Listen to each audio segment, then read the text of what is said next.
What true surrender means. संसार के अनेक धार्मिक परंपराएं व्यक्तिगत स्व को पार करने के साधन के रूप में ईश्वर को समर्पण करने की वकालत करती है। श्री रमन ने इस तरह के दृष्टिकोण की वैधता को स्वीकार किया और अक्सर कहते थे कि यह विधि आत्मविचार जितनी ही प्रभावी थी।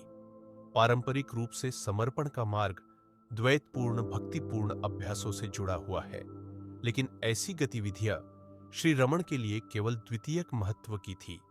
इसके बजाय उन्होंने जोर दिया कि सच्चा समर्पण विषय वस्तु संबंध में ईश्वर की पूजा से परे है, चूंकि यह केवल तभी सफलतापूर्वक पूरा किया जा सकता है जब वह जो कल्पना करता है कि वह ईश्वर से अलग है, अस्तित्व में ही नहीं रहा। इस लक्ष्य को प्राप्त करने के लिए उन्होंने दो भिन्न अभ्यासों की सिफारिश की। मैं विचार को पकड़े रखना जब तक वह जो कल्पना करता है कि वह ईश्वर से अलग है गायब नहीं हो जाता। अपने जीवन की सभी जिम्मेदारियों को पूरी तरह ईश्वर या स्व को समर्पित कर देना। ऐसे आत्मसमर्पण के प्रभावी होने के लिए व्यक्ति के पास अपनी कोई इच्छा या वासना नहीं होनी चाहिए और उसे इस विचार से पूरी तरह मुक्त होना चाहिए कि कोई व्यक्तिगत व्यक्ति है जो ईश्वर से स्वतंत्र रूप से कार्य करने में सक्षम है। पहली विधि स्पष्ट रूप से एक भिन्न नाम से छद्म आत्मविचार है। श्री रमन अक्सर समर्पण और विकार के अभ्यासों को समकक्ष मानते थे, या तो यह कहकर कि वे एक ही प्रक्रिया के भिन्न नाम थे, या यह कि वे केवल दो प्रभावी साधन थे जिनके द्वारा आत्म साक्षात्कार प्राप्त किया जा सकता था। यह दृष्टिकोण स्व के प्रति स्पष्ट है कि मैं की स्वानुभवजन्य जागरूकता के किसी भी अभ्यास को स्व तक पहुंचने के लिए एक वैध और प्रत्यक्ष मार्ग माना गया था, जबकि जो अभ्यास इसे शामिल नहीं करते थे वे नहीं थे। स्व तक पहुंचने के एकमात्र साधन के रूप में मैं की स्वानुभवजन्य जागरूकता पर इस जोर ने ईश्वर को समर्पण से जुड़ी भक्ति और पूजा के अभ्यासों के प्रति उनके दृष्टिकोण को प्रभावित किया। उन्होंने कभी भी अपने भक्तों को ऐसे अभ्यासों का अनुसरण करने से नहीं रोका, लेकिन उन्होंने इंगित किया कि ईश्वर के साथ कोई भी संबंध भक्त, पूजक, सेवक आदि एक भ्रामक संबंध था, चूंकि केवल ईश्वर ही अस्तित्व में है।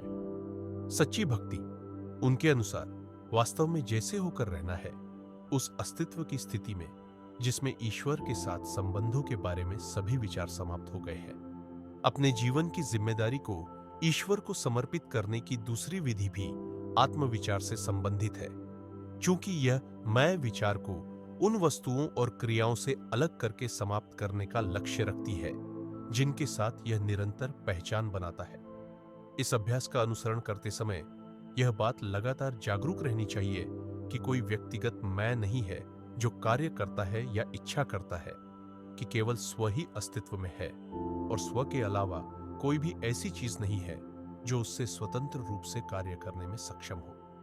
इस अभ्यास का अनुसरण करते समय जब भी यह जागरूकता हो कि विचारों और क्रियाओं की जिम्मेदारी ली जा रही है, उदाहरण के लिए मैं चाहता हूं या मैं यह कर रहा हूं, तो मन को उसके बाह्य संपर्कों से वापस खींचने और स्व में स्थिर करने की कोशिश करनी चाहिए। यह ध्यान के स्थानांतरण के समान है जो आत्मविचार में होता है, जब कोई यह जानता है कि आत्म ध्यान खो गया है। दोनों ही मामलों में लक्ष्य मैं विचार को अलग थलग करना और इसे उसके स्रोत में गायब करना है। श्री रमन ने स्वयं माना कि इस विधि द्वारा मैं का स्वतः स्फूर्त और पूर्ण समर्पण अनेक लोगों के लिए एक असंभव लक्ष्य था, और इसलिए उन्होंने कभी-कभी अपने अनुयायियों को प्रारंभिक अभ्यास करने की सलाह दी जो उनकी भक्ति को विकसित करेंगे और उनके मन को नियंत्रित करेंगे। इन अभ्यासों में से अधिकांश में ईश्वर या गुरु पर विचार करना या उनका ध्यान करना शामिल था, या तो उनके नाम की निरंतर पुनरावृत्ति जप द्वारा या उनके रूप का ध्यान करके। उन्होंने अपने भक्तों को बताया कि यदि यह प्रेम और भक्ति के साथ नियमित रूप से किया जाता है तो मन स्वयंभू रूप से ध्यान की वस्तु में अवशोषित हो जाएगा। एक बार यह प्राप्त हो जाने पर पूर्ण समर्पण बहुत आसान हो जाता है। ईश्वर की निरंतर जागरूकता मन को अन्य वस्तुओं से पहचान बनाने से रोकती है और इस दृढ़ विश्वास को बढ़ाती है कि केवल ईश्वर ही अस्तित्व में है।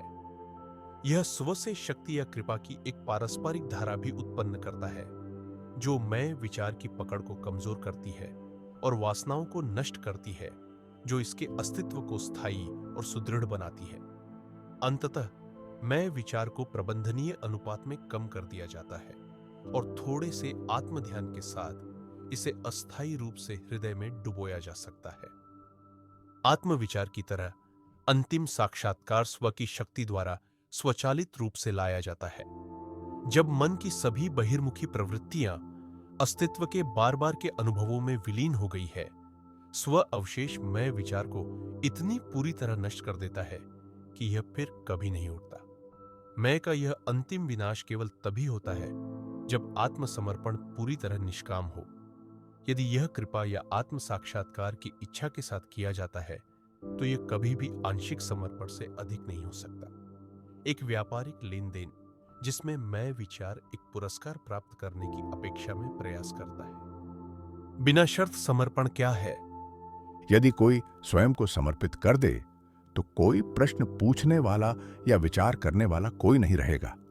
या तो विचारों को मूल विचार मैं को पकड़कर समाप्त किया जाता है, या कोई व्यक्ति स्वयं को उच्च शक्ति को बिना शर्त समर्पित कर देता है। ये साक्षात्कार के लिए केवल दो ही मार्ग हैं। क्या पूर्ण या संपूर्ण समर्पण के लिए यह आवश्यक नहीं है कि मोक्ष या ईश्वर की इच्छा भी नहीं रहनी चाहिए? पूर्ण समर्पण के लिए वास्तव में यह आवश्यक है कि तुम्हारी अपनी कोई इच्छा न हो। तुम्हें जो कुछ भी ईश्वर दे उससे संतुष्ट रहना होगा, और इसका अर्थ है अपनी इच्छाओं का न होना। अब जब मैं उस बिंदु पर संतुष्ट हूं, मैं जानना चाहता हूं कि समर्पण प्राप्त करने के लिए किन चरणों का पालन करना है। दो मार्ग हैं, एक मैं के स्रोत में देखना और उस स्रोत में विलीन होना है। दूसरा यह भावना है कि मैं स्वयं से असहाय हूं, केवल ईश्वर ही सर्वशक्तिमान है और मेरे लिए सुरक्षा का कोई और साधन नहीं है सिवाय इसके कि मैं स्वयं को पूरी तरह उस पर समर्पित कर दूं। इस विधि द्वारा धीरे धीरे यह दृढ़ विश्वास विकसित होता है कि केवल ईश्वर ही अस्तित्व में है और अहंकार की कोई गिनती नहीं है। दोनों विधियां समान लक्ष्य की ओर ले जाती हैं। पूर्ण समर्पण ज्ञान या मोक्ष का दूसरा नाम है। मुझे समर्पण आसान लगता है। मैं उस मार्ग को अपनाना चाहता हूं। चाहे जिस मार्ग से तुम जाओ, तुम्हें स्वयं को एक में खोना होगा। समर्पण तभी पूर्ण होता है जब तू ही सब कुछ है और तुम्हारी इच्छा पूरी हो की अवस्था तक पहुंचो। यह अवस्था ज्ञान से भिन्न नहीं है। सोहम, मैं वही हूं कि स्वीकृति में द्वैत द्वैतवाद है, समर्पण में अद्वैत अद्वैतवाद है। वास्तविकता में न तो द्वैत है और न अद्वैत, बल्कि जो है वही है। समर्पण आसान प्रतीत होता है क्योंकि लोग कल्पना करते हैं कि जैसे ही वे अपने होंठों से मैं समर्पित करता हूं कहते हैं और अपने बोझों को अपने स्वामी पर डाल देते हैं, वे मुक्त हो सकते हैं और जो चाहें कर सकते हैं। लेकिन तथ्य यह है कि समर्पण के बाद तुम्हारी कोई रुचि या अरुचि नहीं हो सकती। तुम्हारी इच्छा पूरी तरह अस्तित्वहीन हो जानी चाहिए। स्वामी की इच्छा उसके स्थान पर आ जाती है। इस तरह अहंकार की मृत्यु एक ऐसी अवस्था लाती है जो ज्ञान से भिन्न नहीं है। इसलिए चाहे जिस मार्ग से तुम जाओ, तुम्हें ज्ञान या अद्वैत तक ही आना होगा। अहंकार को मारने का सबसे अच्छा तरीका क्या है? प्रत्येक व्यक्ति के लिए वह मार्ग सबसे अच्छा है जो सबसे आसान लगता है या सबसे अधिक आकर्षित करता है। सभी मार्ग समान रूप से अच्छे हैं क्योंकि वे समान लक्ष्य की ओर ले जाते हैं, जो अहंकार का स्व में विलय है, जिसे भक्त समर्पण कहता है।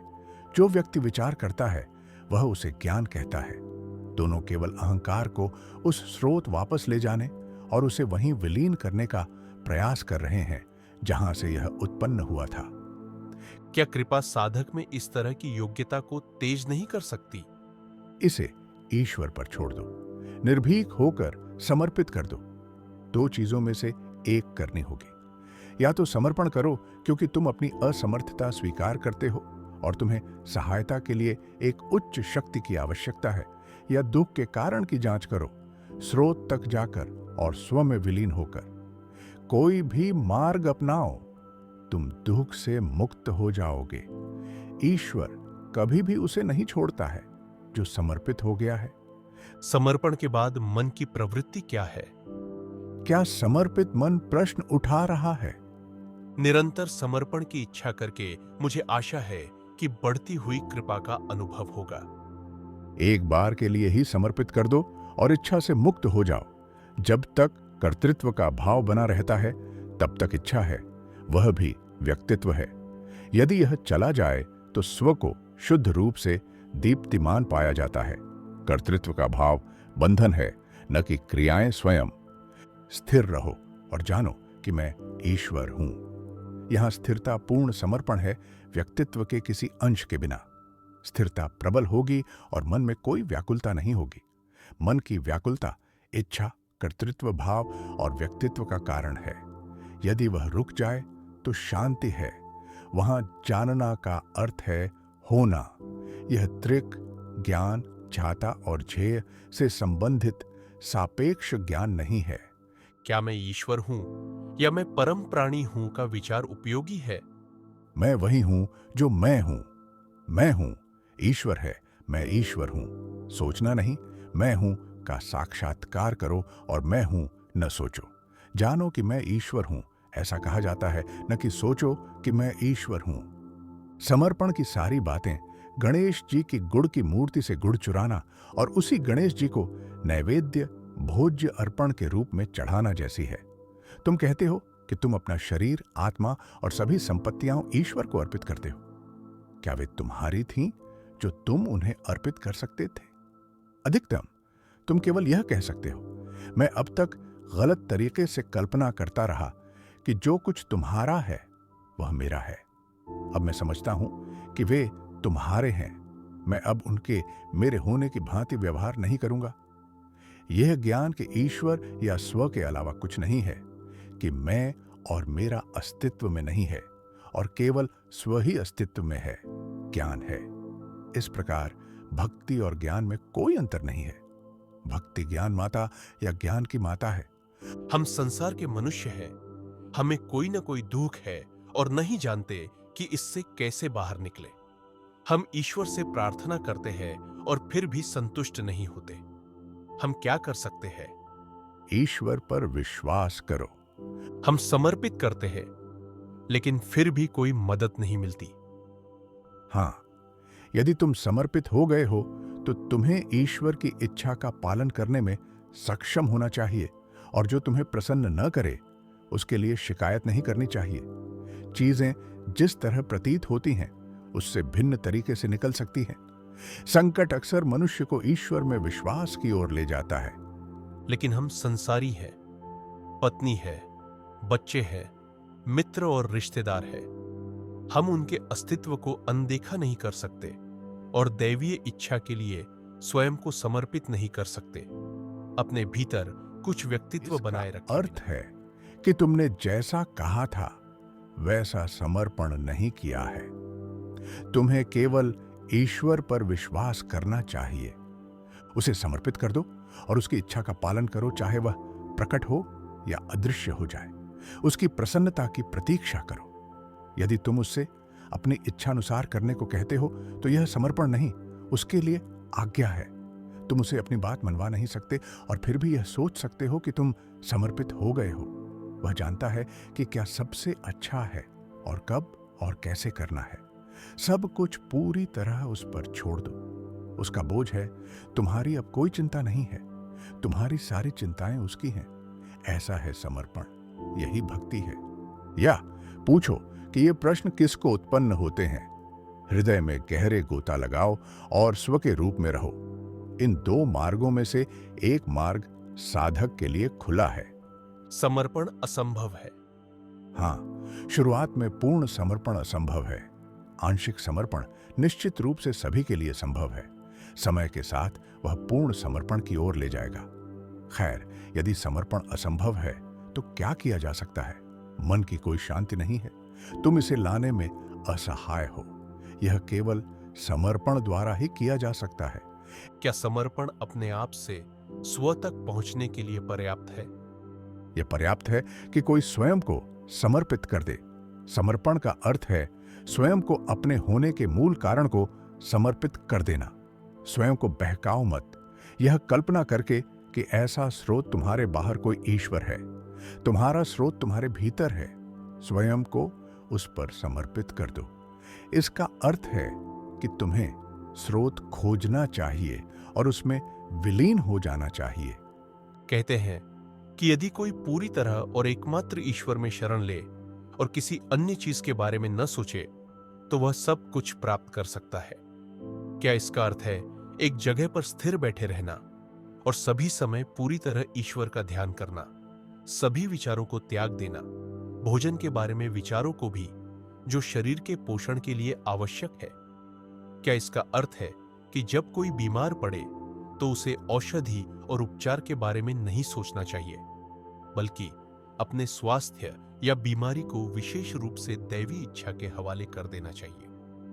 भगवत गीता में कहा गया है, जो मनुष्य सभी लालसाओं को त्याग देता है और निष्काम होकर चलता है, मैं और मेरा के भाव से मुक्त, वह शांति प्राप्त करता है।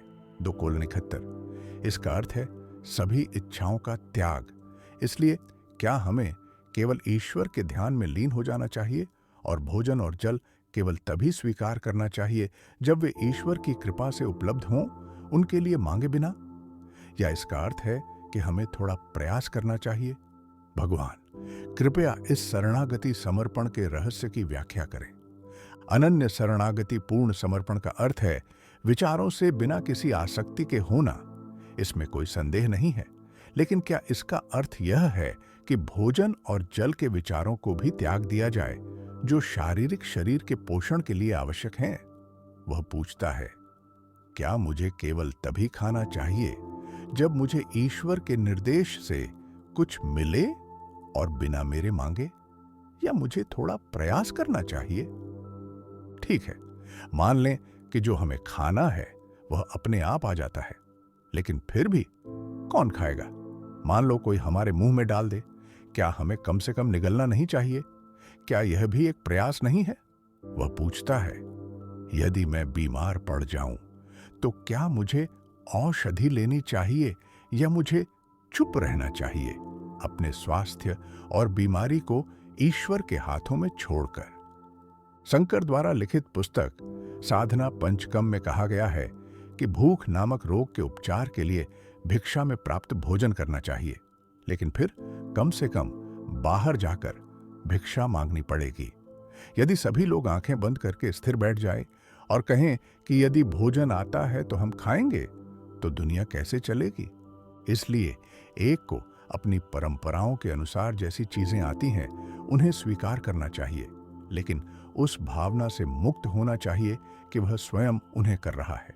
मैं इसे कर रहा हूं कि भावना बंधन है, इसलिए यह आवश्यक है कि विचार किया जाए और वह विधि खोजी जाए जिससे ऐसी भावना पर विजय पाई जा सके, इसके बजाय कि संदेह किया जाए कि यदि कोई बीमार हो तो औषधि दी जानी चाहिए या यदि कोई भूखा हो तो भोजन लेना चाहिए। ऐसे संदेह बने रहेंगे और कभी समाप्त नहीं होंगे। ऐसे संदेह भी होते हैं कि क्या मुझे दर्द होने पर कराहना चाहिए, क्या मुझे सांस छोड़ने के बाद सांस लेनी चाहिए? ईश्वर या कर्म, भाग्य कहो, कोई कर्ता, उच्च शक्ति, इस दुनिया में सब कुछ प्रत्येक व्यक्ति के मन के विकास के अनुसार करता रहेगा। यदि जिम्मेदारी उच्च शक्ति पर डाल दी जाए तो चीजें अपने आप चलती रहेंगी। हम इस धरती पर चलते हैं, ऐसा करते समय क्या हम हर कदम पर विचार करते हैं कि हमें एक पैर के बाद दूसरा पैर उठाना चाहिए या किसी चरण पर रुक जाना चाहिए? क्या चलना स्वचालित रूप से नहीं होता? सांस लेने और छोड़ने का भी वही हाल है। सांस लेने या छोड़ने के लिए कोई विशेष प्रयास नहीं किया जाता। इस जीवन का भी वही हाल है। क्या हम कुछ भी त्याग सकते हैं यदि हम चाहें, या जैसे हमें अच्छा लगे वैसा कुछ भी कर सकते हैं? काफी संख्या में चीजें स्वचालित रूप से होती हैं, हमारे इसे जाने बिना। ईश्वर को पूर्ण समर्पण का अर्थ है सभी विचारों को त्याग देना और मन को उस पर केंद्रित करना। यदि हम उस पर केंद्रित कर सकें तो अन्य विचार लुप्त हो जाते हैं। यदि मन, वचन और शरीर की क्रियाएं ईश्वर में विलीन हो जाए तो हमारे जीवन के सारे बोझ उस पर होंगे। लेकिन क्या वास्तव में मेरे द्वारा की जाने वाली सभी क्रियाओं का कर्ता ईश्वर है? वर्तमान कठिनाई यह है कि मनुष्य सोचता है कि वह करता है, लेकिन यह भूल है। यह उच्च शक्ति है जो सब कुछ करती है और मनुष्य केवल एक उपकरण है।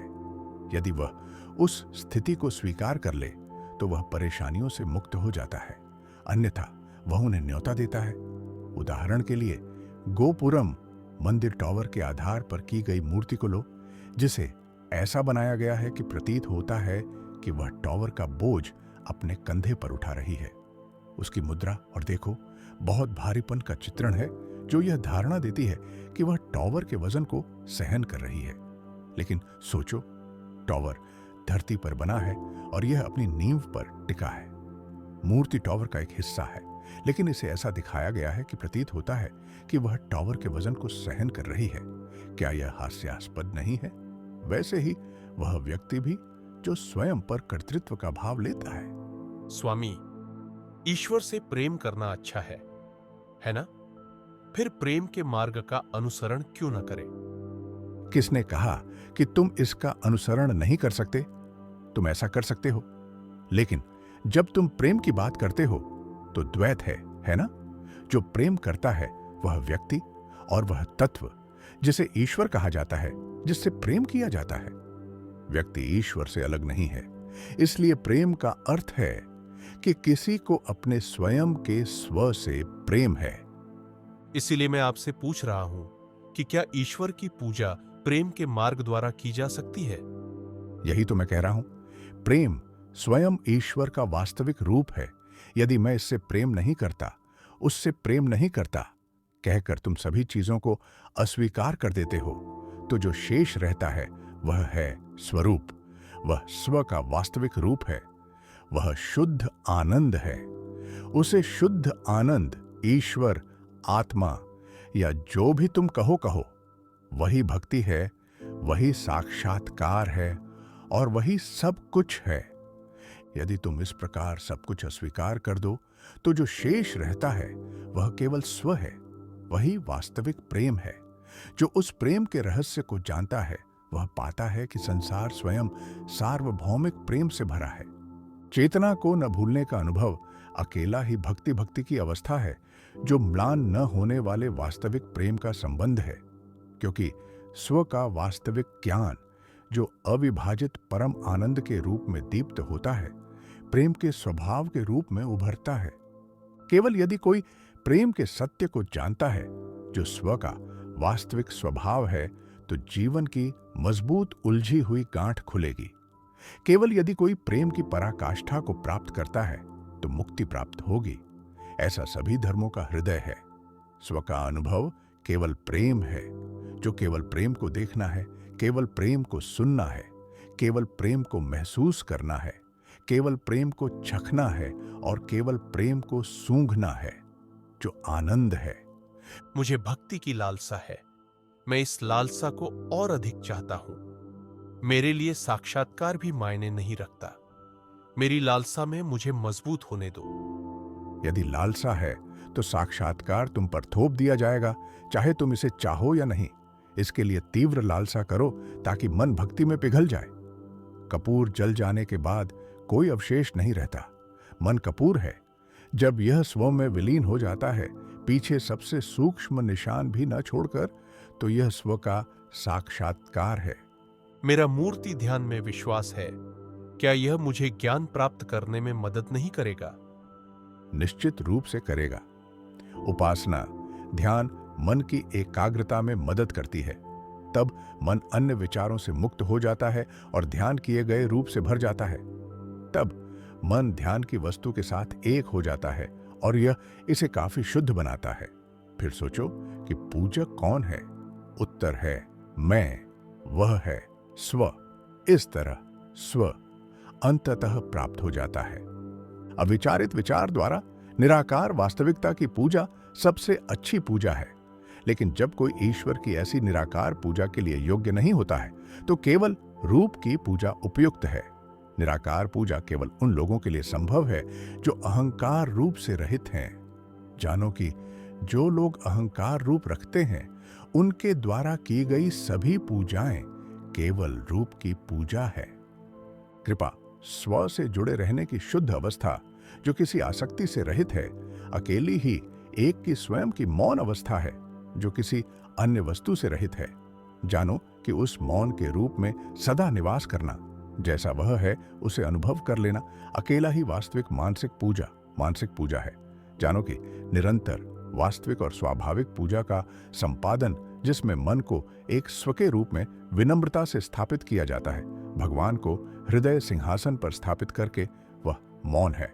पूजा के सभी रूपों में सर्वश्रेष्ठ मौन जो दृढ़ अहंकार से रहित है, अकेला ही मुक्ति है। स्व की वह दुष्ट भुलावा जो उस मौन से फिसलने का कारण बनता है, अकेला ही अनभक्ति विभक्ति है। जानो कि मन को स्व से भिन्न नहीं के रूप में शांत करके उस मौन के रूप में निवास करना शिव भक्ति, ईश्वर के प्रति भक्ति का सत्य है। जब कोई शिव के चरणों में पूरी तरह समर्पित हो जाता है, इस प्रकार स्व की प्रकृति बन जाता है। परिणाम स्वरूप प्रचुर शांति, जिसमें अपने दोषों और कमियों के बारे में कोई शिकायत करने के लिए हृदय के भीतर सबसे छोटी सी जगह भी नहीं है। अकेली ही परम भक्ति की प्रकृति है। इस प्रकार भगवान का दास बनना और शांत और मौन रहना, मैं उसका दास हूं कि अहंकार पूर्ण विचार से भी रहित स्वनिवास है, और यह परम ज्ञान है। क्या आध्यात्मिक साधक इस लक्ष्य को जीवन में प्राप्त कर सकते हैं यदि वे संसार में घूमते हुए ईश्वर की स्तुति में गाने गाते रहे, या उन्हें केवल एक ही स्थान पर रहना चाहिए? जहां भी व्यक्ति घूमता हो, एक ही चीज पर मन को केंद्रित रखना अच्छा है। यदि मन को घूमने दिया जाए तो शरीर को एक जगह रखने का क्या उपयोग है? क्या अहेतुक भक्ति, बिना उद्देश्य की भक्ति संभव है? हाँ, यह संभव है। किसी वांछित वस्तु के लिए ईश्वर की पूजा करना केवल उस वांछित वस्तु की पूजा है। किसी भी वांछित वस्तु के विचार का पूर्ण रूप से समाप्त हो जाना शिव की अवस्था को प्राप्त करना चाहने वाले मन में पहली आवश्यक भागवतम शर्त में है। सभी को प्रणाम करके और सभी को स्वयं भगवान के रूप में देखकर हृदय में कृष्ण को खोजने का एक मार्ग बताया गया है। क्या यह स्व साक्षात्कार की ओर ले जाने वाला सही मार्ग है? क्या मन में आने वाली किसी भी चीज में भगवान की आराधना करना, मानसिक पूछताछ मैं कौन हूं द्वारा अतिमानसिक को खोजने से आसान नहीं है? हाँ, जब तुम सभी में ईश्वर को देखते हो, क्या तुम ईश्वर के बारे में सोचते हो या नहीं? यदि तुम चारों ओर ईश्वर को देखना चाहते हो तो तुम्हें निश्चित रूप से ईश्वर के बारे में सोचना चाहिए। इस तरह मन में ईश्वर को रखना ध्यान बन जाता है, और ध्यान साक्षात्कार से पहले की अवस्था है। साक्षात्कार केवल स्व में और स्व का हो सकता है। यह स्व से अलग कभी नहीं हो सकता। साक्षात्कार से पहले ध्यान होना चाहिए, लेकिन चाहे तुम ध्यान ईश्वर पर करो या स्व पर, इससे कोई अंतर नहीं पड़ता, क्योंकि लक्ष्य समान है। तुम किसी भी तरीके से स्व से बच नहीं सकते। तुम सभी में ईश्वर को देखना चाहते हो, लेकिन अपने आप में नहीं। यदि सब कुछ ईश्वर है, क्या तुम उस सब कुछ में शामिल नहीं हो?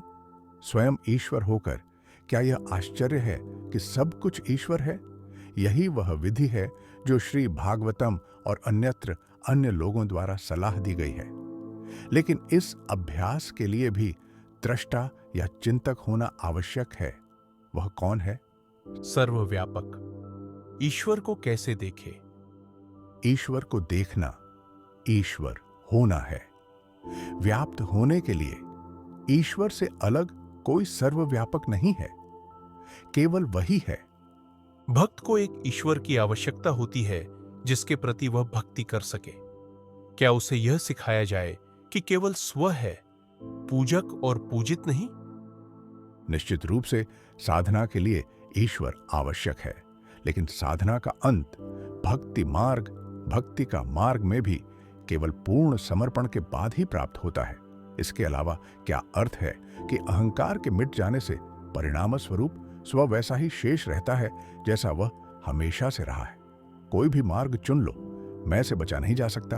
वह मैं जो निष्काम कर्म करता है, वह मैं जो भगवान से मिलने के लिए तरसता है, जिससे वह अलग होने का अनुभव करता है, वह मैं जो महसूस करता है कि वह अपने वास्तविक स्वभाव से फिसल गया है और आगे। इस मैं के स्रोत को खोजना होगा, तब सभी प्रश्न हल हो जाएंगे। यदि मैं भी एक भ्रम है, तो फिर भ्रम को कौन दूर करता है? मैं भ्रम को मैं का त्याग देता है और फिर भी मैं के रूप में शेष रहता है। ऐसा ही स्व साक्षात्कार का विरोधाभास है। साक्षात्कारी इसमें कोई विरोध नहीं देखते। भक्ति का मामला लो, मैं ईश्वर के पास जाता हूं और उसमें अवशोषित होने के लिए प्रार्थना करता हूं। मैं फिर विश्वास के साथ स्वयं को समर्पित करता हूं और उस पर ध्यान केंद्रित करता हूं। बाद में क्या शेष रहता है? मूल मैं के स्थान पर पूर्ण आत्मसमर्पण ईश्वर के एक अवशेष को छोड़ता है, जिसमें मैं लुप्त हो जाता है। यह भक्ति, पराभक्ति और समर्पण का उच्चतम रूप और वैराग्य अनासक्ति की पराकाष्ठा है। तुम मेरे स्वामित्व की इस चीज और उस चीज को त्यागते हो। यदि इसके बजाय तुम मैं और मेरा को त्याग दो, तो सब कुछ एक झटके में त्याग दिया जाता है। स्वामित्व का बीज स्वयं नष्ट हो जाता है। इस प्रकार बुराई को उसके प्रारंभिक चरण में ही कुचल दिया जाता है या उसके अंकुरित होने से पहले ही। इसके लिए वैराग्य बहुत मजबूत होना चाहिए। इसे करने की उत्सुकता उस व्यक्ति के समान होनी चाहिए जिसे पानी के भीतर रखा गया हो और वह अपने जीवन के लिए सतह पर उठने की कोशिश कर रहा हो।